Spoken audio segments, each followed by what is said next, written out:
welcome to ShrinkChicks. Today we have one of our new favorite people. We cannot wait to get to know her more. Scout Sobel. We are going to talk all about Scout Agency, your podcast, and your amazing book that just came out that we're huge fans of, The Emotional Entrepreneur. How are you today? I am so much better now that I'm looking at you two lovely ladies. You are bringing energy on a Thursday morning. And to be honest, let me tell you something.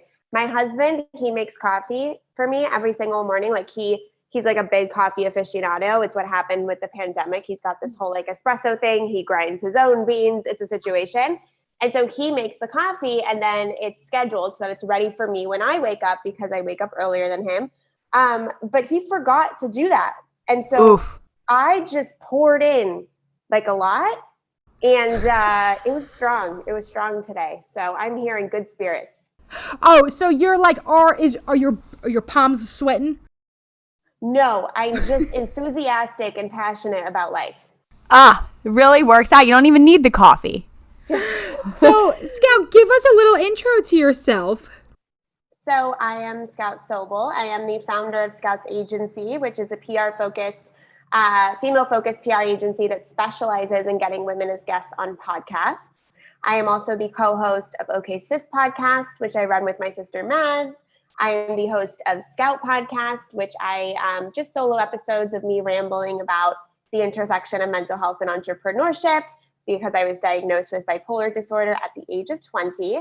And now I am the author of The Emotional Entrepreneur, the emotional guidebook for entrepreneurship. Wait, and I have to say, one of the things that I love so much about the book is not only is the content so great, but in the chapters, you also have space for you to write down your own thoughts and to process. And so it's a book and a workbook all in one, which I love. I think we can all agree that sometimes when we read messages, they resonate with us and we get inspired by them. But it's not until you write it down that it kind of clicks and it more embodies into your subconscious. So I didn't want people to read it and think, oh, that's a great idea. I'll do that and then never get to it. I wanted to kind of have that accountability. Like, no, we're going to do that right now. Right. It like almost holds you accountable to apply it to your own life, right? Mm-hmm, You're like taking the time to write it down. So first of all, congratulations on your book. We are so excited for you. Thank you. What I really want to hear about your journey and what got you to this point. So, this has been a now 16-year journey that I've been on, although it can really date back to when I was 4. I remember one of my earliest memories is experiencing anxiety and not knowing what was happening to my body and feeling really strange about it. And it lasted like 3 days. And I felt as if I had done something wrong. And I was, feeling a lot of shame. And I didn't tell anybody because I was just confused as to what the sensation was. But it really started, when I was 14, a freshman in high school. I had my first depressive episode. It was very apparent to me and others that I was stopping to take care of myself. I was self-harming. I was binging and restricting food in an attempt to control what I felt as if I could not control. And that depressive episode was really the beginning of my journey with mental health.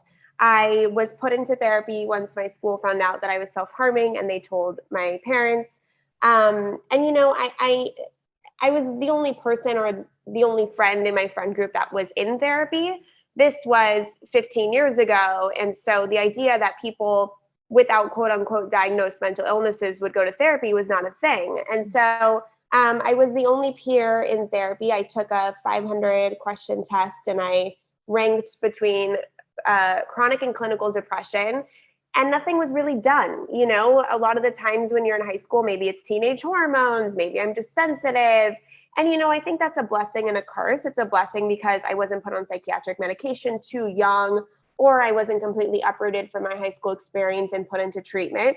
And the curse is that I was not uprooted and put into treatment and put on psychiatric medication young. So there's definitely a pro and con to both. But it wasn't until I left for college that I started developing psychosis and a sense of extreme paranoia that men were following me home, that they were under my bed, on my balcony, in my closet, waiting to come harm and kill me. And so I would plan escape routes in my head and I wouldn't move a finger out of fear. And it became such an issue that I really was starting to lose touch with reality. And so it was in that experience that this idea of my parents asking, is my daughter a hormonal teenager or is there something bigger happening? The answer pretty much revealed itself that there was something bigger happening. So at the age of 18, that's when I started visiting psychiatrists, et cetera. And then at the age of 20, I was formally diagnosed with bipolar type 2 disorder. And that diagnosis, which we can talk about, really, really broke me down. I don't even think, I have to look this up because I've said this on so many podcast interviews and I don't know. I don't even think Instagram was launched. Like maybe we were year one into Instagram. I really don't even think it was around. Yeah. And so this idea of Mental Health Awareness Month or self-care was not a thing. And so No. I thought I was done for and crazy. I dropped out of college, became completely unable to function in society, outpatient program, locked up on 5150. And, you know, when I quit every minimum wage job, internship, after hours school session possible, you know, I found entrepreneurship and it was something that worked in my mind. I have high highs, I have low lows with my bipolar disorder, and entrepreneurship has the same. And so once I found that at the age of 22, I recognized that there was a place for me in this world where I could be successful. And while my healing journey has been quite long, I would say that it was until last year that I've actually really developed the belief that I'm safe in my emotions. That's really when I started feeling safe in my mental illness. It's taken a long, long time. Yeah. You know, I think it's so, I love what you talked about as like bringing up the idea of like Instagram, right? Because we talk a lot about like mental health stigma. But I think a lot of times when people are talking about destigmatizing mental health, they're talking about anxiety and depression, which everyone already talks about. But people are not talking as much about bipolar, schizophrenia, any of these other ones, because everyone's able to say, oh, I have sometimes had anxiety or I've sometimes like felt depressed, right? But in a lot of ways, bipolar is one of those things that people can use and toss around as a personality trait, right? Like very flippantly, like, oh, I'm feeling very bipolar, right? Or like, not a thing. She's bipolar because she's a bitch one second and half like nice the next. Yeah, exactly. No, that's not bipolar. That bitch is just being a bitch. Yeah. Exactly, right? But so like when people talk about mental health, I feel like they often are just talking about anxiety, depression, but there is such a variety of different things. And you're so right. I mean, as two people that are entrepreneurs ourselves, like to be able to have your workflow go with what works for you and not try to stick yourself into a traditional 9-to-5, which probably does not work for you. No, I was deemed unfunctionable, which isn't even a word, but I've coined it as a word, because I would try to work these regular jobs and I would quit every single one. I would have crippling anxiety. And, you know, I think that a lot of entrepreneurs can relate to that regardless of whether they have a mental illness or not. But I think it is an interesting conversation that like things like bipolar disorder aren't brought up as much as depression and anxiety.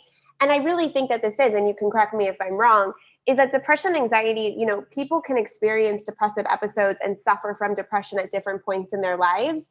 Bipolar disorder to me feels like more of a longevity of an illness that you have to kind of cope with constantly. So I think that might be the distinction, but the door that it has opened for me has been, and the world I like to play in, is mental health for everybody, because I think that the mentally ill have very specific experiences, but everyone can and will suffer from their mental health at one point in their life. And even if they don't think they're suffering, getting a handle on it and feeling safe in your emotions and really, really exercising mental strength is only going to improve your career, your relationships, your quality of life, your purpose. And it's really a needed practice if you're going to play big and pursue something in this lifetime. Mm-hmm. Absolutely. And it sounds like something I thought, you know, that I wanted to bring back up is that the time in which you were diagnosed, and we talk a lot about this too, like what a diagnosis in and of itself does, especially with the stigma that's attached to it and the fact that it was happening during the time that you were 20 and there wasn't a lot of support around mental health,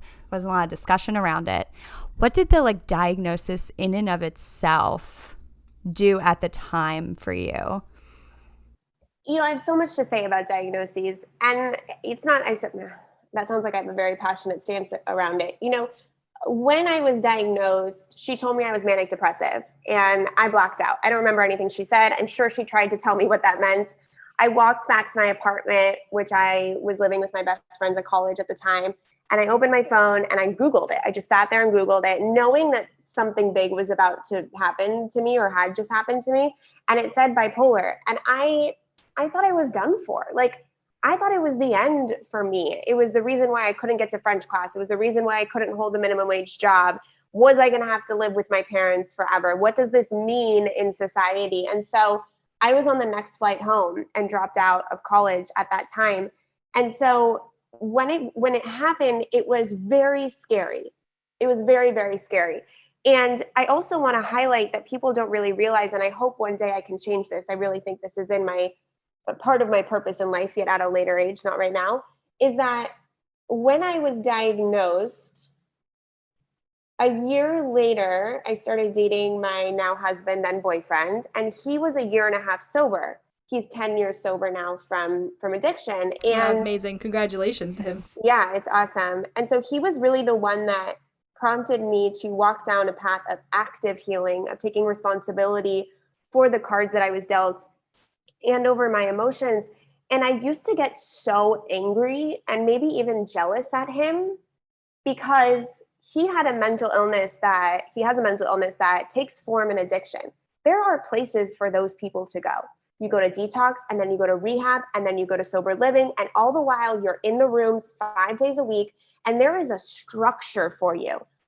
I healed by walking around in the dark, by trying to grasp onto anything, by finding any sort of community, any sort of book that would help me. And that's unfortunate, I think, that the treatment options, I called rehabs, and I was like, can you take me? Like, someone fucking admit me for 6 months, help me get my life back together. Yeah. They would not take me because I didn't have an addiction problem. And so I really hope that in the future, one day there is a place for people who are struggling with their mental health, who have the foresight to check themselves in and to solely dedicate their focus on that. Because I was healing while trying to be a barista and trying to do community college. You know, I think looking back as I'm almost 30, my healing was pretty quick to get to this point, but it could have been faster, or at least it could have felt more supported, if that makes sense. Mm-hmm. Absolutely. And another thing about the sober community is there is such a community around them, right? Like, it's built in that part of your healing is the community that's around you, and you lean on others for support. And you have a sponsor, which is like a mentor, right? Like, you do have all of these connections. And you're right. Like, it's set up literally in steps. Do this and then do this. And you're going to go to this and you do 90 and 90. And here's what you do. And you get a bipolar diagnosis. And it's like, all right, well, go find a therapist. And like, good luck to you. Maybe take this med. Right. And I can imagine that being isolating in a lot of ways without, like, with the stigma around it, right? Like, who do I talk to? What support do I have around this? That, you know, it sounds like at the time you were looking for a community or someone just give me something, some sort of support, some sort of structure, and that was really hard to find. It was very isolating because I didn't know anybody else in my situation. And I really do think that the narrative that I was given by therapists and psychiatrists, this is, you know, I think therapy and psychiatry is we're really lucky to have that type of support in our life today, in our society today. And the narrative that they put upon me was quite damaging. You know, there was no talk of, if you take responsibility and if you just, you know, really accept that this is your life path, you can get through it. There is healing available. It was more like, you know, the hospital is always an option when the suicidal ideation gets too big, right? And I'm like, I'm not a fucking 2-year-old, you asshole. And it was just, I was constantly like, monitor. Well, we'll monitor you. We'll monitor you. We'll monitor you. And it made me feel like a clinical patient. Mm-hmm. And I wasn't necessarily given the tools because of their attitude towards me. It didn't make me feel or believe in myself that I could be something. It was just taught to me like, this is something that you'll have.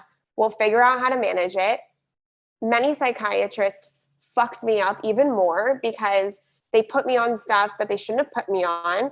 And I wasn't fully educated on the withdrawals and the symptoms. And so to anyone listening to this, I think medication is such a beautiful option and helped me in many ways throughout my journey. And really be an advocate for yourself in those offices and ask the right questions. Like, ask what withdrawals are, because I went through a month of withdrawal from a med that was horrific and nobody told me. And so my husband just thought that I was so deeply depressed when really it was just withdrawal from a medication. And so,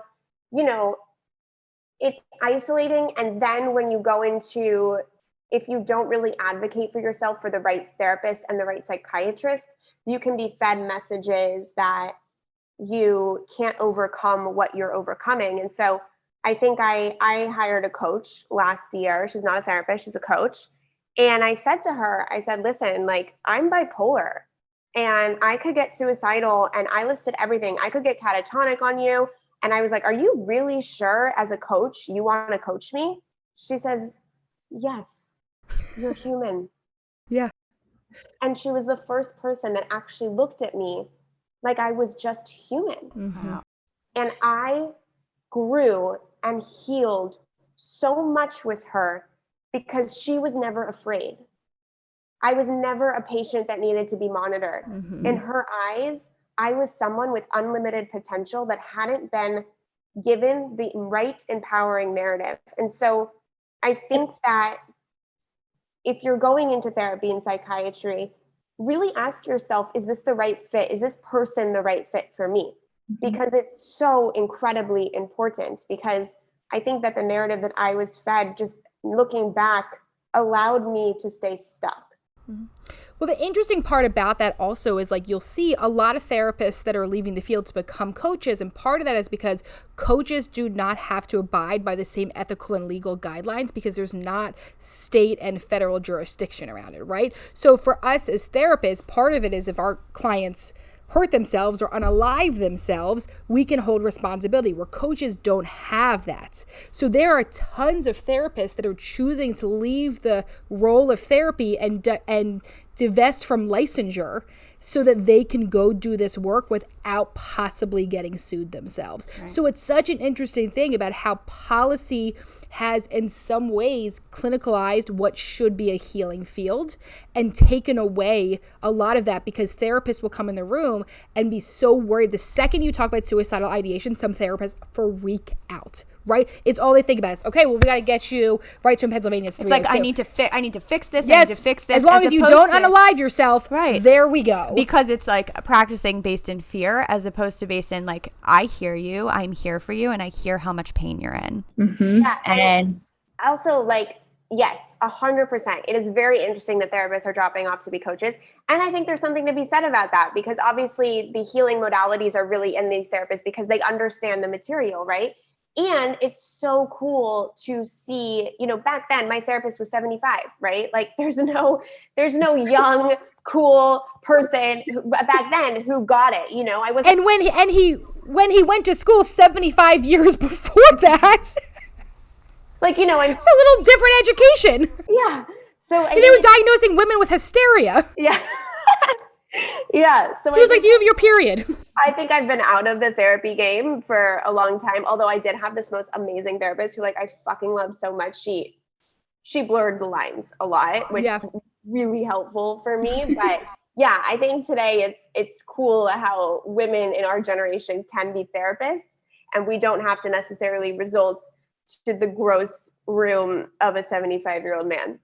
Mm-hmm. Well, I think that's it, right? One of the things Jen and I talk about a lot, the reason we became therapists, because we had such horrible experiences in therapy. And so we're very spiteful women ourselves. And we think, well, fuck that. I can do it better. Right. And like we were told when we were becoming therapists that we need to mute ourselves and neutralize in the ourselves. Room Don't neutralize don't ourselves. Wear dresses. And we very much didn't believe that. We believe it's healing to be a human being as a therapist, and to, that's why we went into the field to begin with, to like give to our clients, to be a human with our clients, because just as you're saying, that coach was so healing for you because they treated you like a human, which is what you deserve, what you've always deserved. And that's the thing that was the most healing for you. Mm-hmm. Yes. So my message here is just, I just want to make it clear, it's not an anti-therapy message because I love therapy. The message is that just because they're a therapist does not mean they are the right fit for your healing. Yes, this is our That's what I'm message to say. all around. We love that. Well, Bravo. But I also think I love that you're so open talking about like suicidal ideation, right? Because I think that actually suicidal ideation is completely normal. I think that most people at some point in their life have thought about this. It is completely normal to want an escape plan in life when we feel like there's no other control. Shouldn't I get the control of how this goes down, right? So like suicidal ideation is this completely normal thing.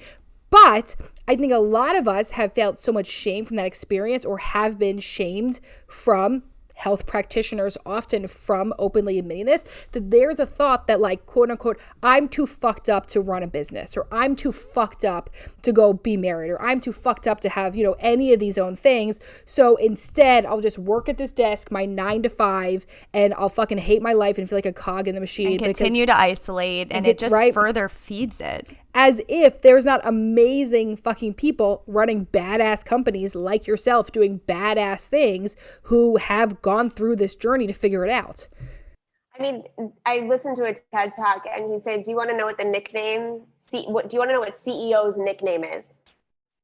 Bipolar disorder.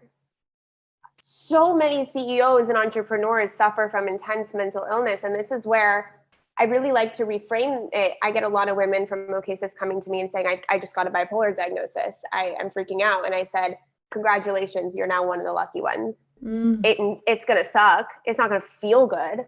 You're going to have a lot of pain and discomfort. But I promise you right now, if you choose to walk through the healing, if you choose to walk through the discomfort, and you do not take a passive victim mentality over your life, you will emerge stronger, and your purpose will be lit beyond what you can imagine. You will be able to see things that others cannot see had they not walked through similar emotional turmoil. So my bipolar disorder is my inner compass that literally keeps me in alignment every single day. If I veer off the path very slightly, it flares up and basically takes me down within a matter of weeks. So it is always telling me to course correct. This idea that our emotions are something to get rid of, or that they're distracting us from our life, or they're painting it negatively, it's just a perception, because they just want to be heard. And if we can hear them and hold them in reverence, they have messages for us that are so incredibly potent and inspiring. And so I've made a pact with myself in the last year that I will love my life unconditionally, regardless of what emotion is coming up. I will give space to it regardless of how shitty it feels. And if I can think of a million other things I'd rather feel, of course, but I will feel it because it's here to tell me something. And so the minute I did not make my emotions the enemy, the minute I did not identify them and label them as the thing that ruins my life, was the moment I was able to look at them as the biggest guides ever. And so as someone who's so emotional, it's just because my life is so ridiculously purposeful. I mean, I literally go out into my backyard and I cry because I'm listening to fucking Whitney Houston and life's awesome. It's just, to not feel and to be at war with our emotions is missing out on this human experience. That, first of all, was so beautiful. I need that to you should write a book or something. You should. It's so wild. You're good with your words. Wow. Have you considered writing a book? You should probably think about that. I'll put it on my to-do list. Yeah. No, but it sounds like truly what you're talking about is like trusting yourself, right? Like being very in tune and trusting your emotions. And I think society has told us that we shouldn't trust ourselves, right? That we're something to be fixed. Our emotions are something to be fixed. Especially the mentally ill. Yes. Yep. And so the fact that you have learned to be so in tune with your emotions, trust your emotions, and know that you are a unique individual who is allowed to feel those emotions and give space to those emotions. Not only are you allowed, but when you do, it gives you so much power over your own life. And it just, like the way that you're describing the empowerment that you feel within yourself, I think is something that so many people could use with the way in which our society tells us to push our emotions down. I love that you talk, you are living the idea of leaning in, right? So so many people are trying to fight against what is just part of us, right? Like, how could I not? The number one question we get, how do I not feel this way? How do I not feel anxious? How do I not be angry? How do I not be resentful? You're like, nope. We can't help you with that. You That's not a thing. That's a feeling. That's I'm like, No. We're about to disappoint you.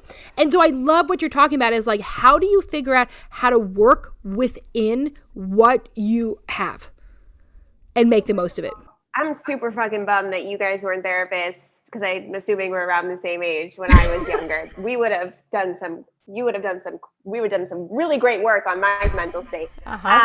We were very drunk at 20, so maybe not. We were also going through our own mental health stuff, so probably in the same boat. Yeah, I was thinking about the other day how like pre-gaming used to make me stoked, and I think I'd rather just not participate any longer. No, pre-gaming means I'm going to sleep. Alcohol in general, I'm not very interested. No, I'm just going right to sleep. For me, it's like the one glass of wine at 4 because I go to bed at 8. I have like a panic attack right after. One sip of wine, immediate panic attack. How did we do it? Okay, back to the question. What was the question? Well, it's really like how amazing it's been that you leaned in, right? So like, holy shit. Yeah, this is what I do. I actually do this. When anxiety visits me, I stop. So I'm sure you guys agree. I always feel like there's the pain, right, which is the emotion, and then there's the suffering, which is the pain about the pain. So if you're experiencing anxiety, the suffering comes from having anxiety about the anxiety and resisting what's already there. And so when anxiety comes to visit me, I just stop. I put my hand on my heart and I just breathe and I say, hello. Sometimes I give her a name. I say, I hear you. I feel as if you really have something to say to me right now. And I want you to know I'm listening. I want you to know that you're safe. I want you to know that you have a place here. And I want to thank you because I know your deepest wish for me is that you want to keep me safe. And so I just really want to acknowledge you for doing that for me right now. You can stay as long as you want until you get your message out there. I am here. I am listening. You are safe. And I really thank you for visiting me right now. Oh, I love that. It just meeting her right there dissolves your anxiety. If you can personify your anxiety as a her or a she or a he, depending on what you identify with.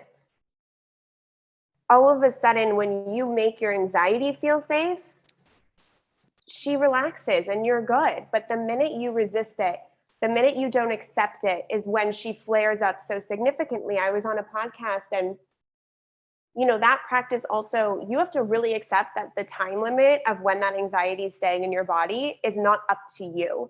It's up to that emotion. And so I was on a podcast. She was like, yeah, but then it stays for 30 minutes. I was like, that's not accepting. That's putting parameters and suffocating. You have to wholeheartedly be like, I am good if this bitch stays for 2 days. I'm good. I'm safe. I got my eye on the prize. I know what's worth it in this life. I know what's actually important.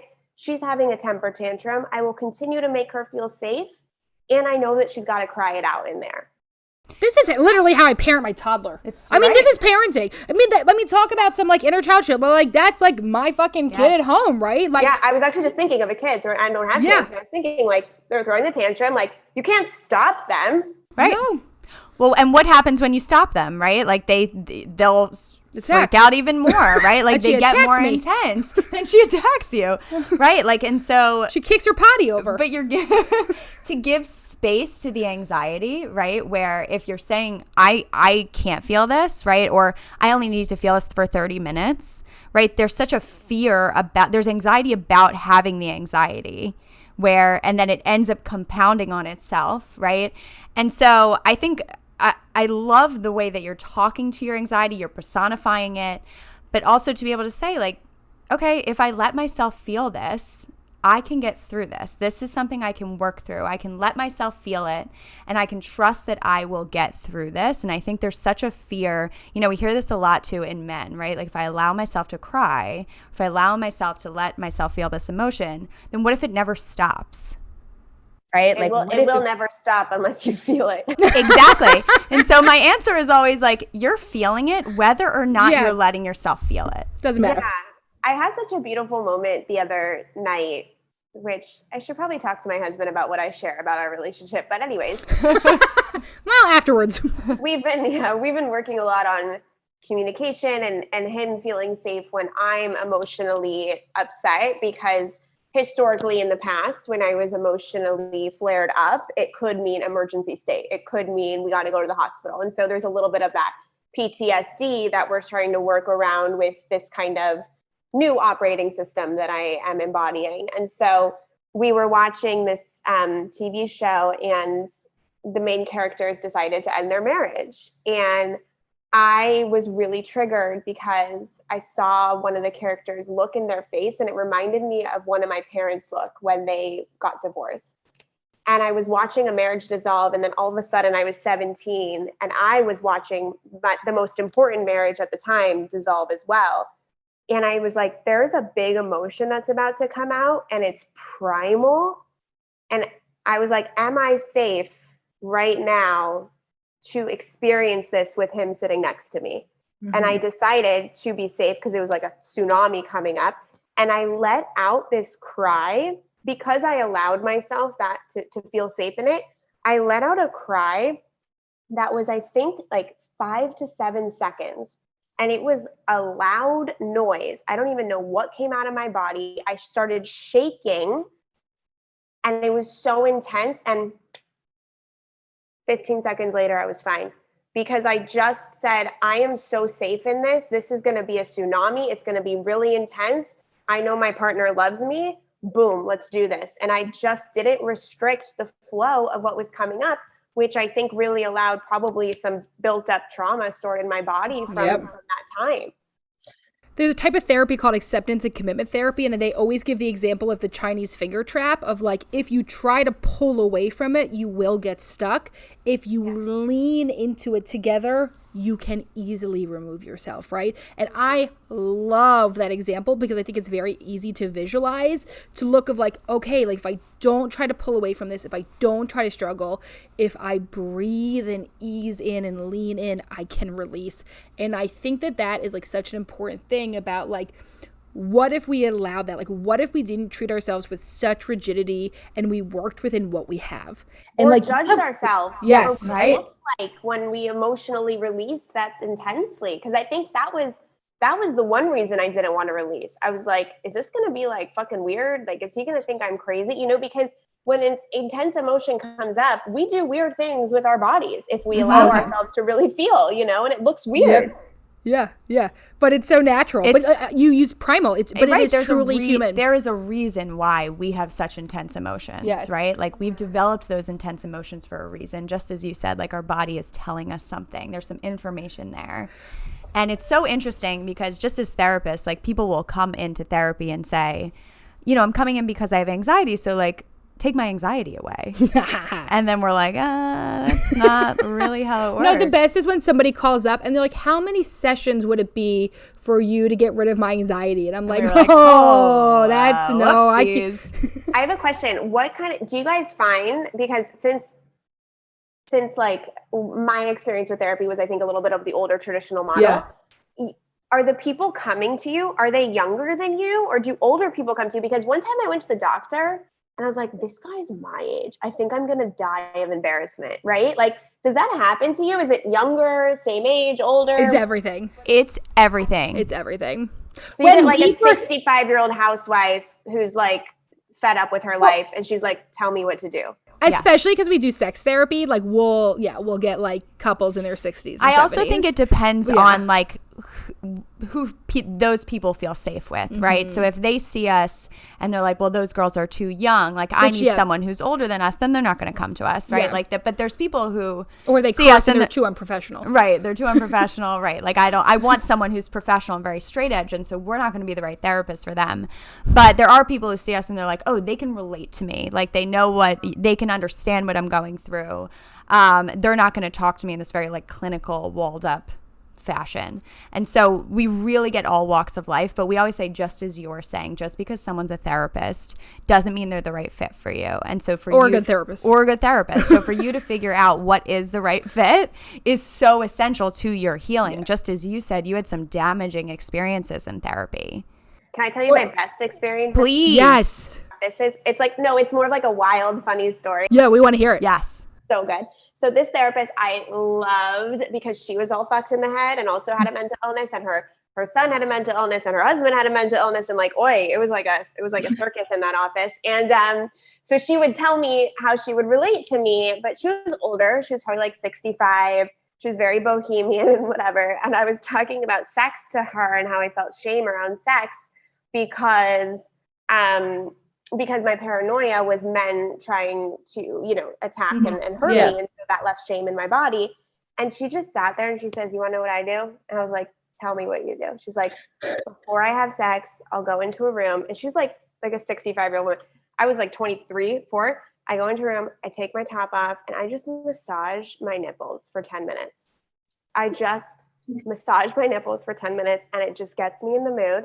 So maybe you should try that. And I was like, I fucking love you so much. What a very specific recommendation. She was so quirky. I'm so glad you liked that because many people would not. Also, we were saying this the other day. I feel like sometimes therapists, and maybe I'm just giving everyone the benefit of the doubt, get to the point when they've done therapy for so long and they're just like, I don't fucking care. I go and massage my nipples right before therapy. I'm telling you, people, because this is like one of those fields where you can be in for forever. Right? People are until I got a recommendation from my therapist. I was like, I need an older therapist. My mom was looking for a therapist. The therapist she gave me was 90. Okay, yeah, so this is a field people stay in forever, and retire. Yeah, I'm telling you, people get into this field in their 60s. They've been in this for 40 fucking years. Like, I don't give a shit. I rub my nipples. Here's how I play with my clit. Like, there was like no fucks given at some point. And in some ways, that's horrifying. In other ways, fucking mad respect to your girl. If we are in that position, like, someone please stop us if I end up telling someone that I rub my nipples. Well, I don't know. We already talked about smoking pot, so like, right. I don't know if that's we're already down this road. I think, but my friend. Not in therapy. No, not in the room. That's just true. But she was my favorite therapist. She was the only therapist that like broke the wall. Clinical wall, right? Fuck the wall. Like, who are you? Like, do you have a kid? Like, say something. Like, I would want to poke them. And yes. Like, let me tell you about, my whole family. And when I disassociate, pop half a Latuda, boom. Like, you're incredible. Oh my gosh. Okay, wait. Scout, we have to do calling bullshit. So on the show with every guest, we call bullshit. And so what is something that you want to call bullshit on from your field or life? You can just pick whatever the fuck you want. Oh, wow. I want to call bullshit on the psychiatry and older therapeutic models that talk about or that use the narrative that those with mental illnesses cannot feel safe within their emotions, they can't trust their emotions and need to be clinically monitored. I think that's a bullshit for me. Hell can we clap on the podcast? Yes, I don't know can. How that sound goes. The editor will put a soundtrack in. Scout, we love you. We're so happy. Everyone has to buy The Emotional Entrepreneur. Please tell everyone where they can find more about you, where they can connect with you, and where they can buy this amazing book. So you can buy the book on Amazon. Just search The Emotional Entrepreneur or Scout Sobel, or you can we'll do a swipe up too. Oh, yay. And then I'll give you guys the link for the show notes and all that. And then you can follow me on Instagram at Scout Sobel. There you can find links to Scout's agency, Scout Podcast, Okay Sis Podcast, links to my book, everything you need to know. We'll be having some fun launch week stuff. So that's the best place to follow me. Yay. We are honored that you came on. We are so much. We're so excited for other people to enjoy your amazing book, to keep following your career. Thank you for everything you're doing using your voice. We will see you all next week. If you enjoyed today's episode or you think someone else will as well, make sure to send it over. You can always rate, review, subscribe, and let's follow on Apple Podcasts. And remember, to grow yourself, you got to know yourself.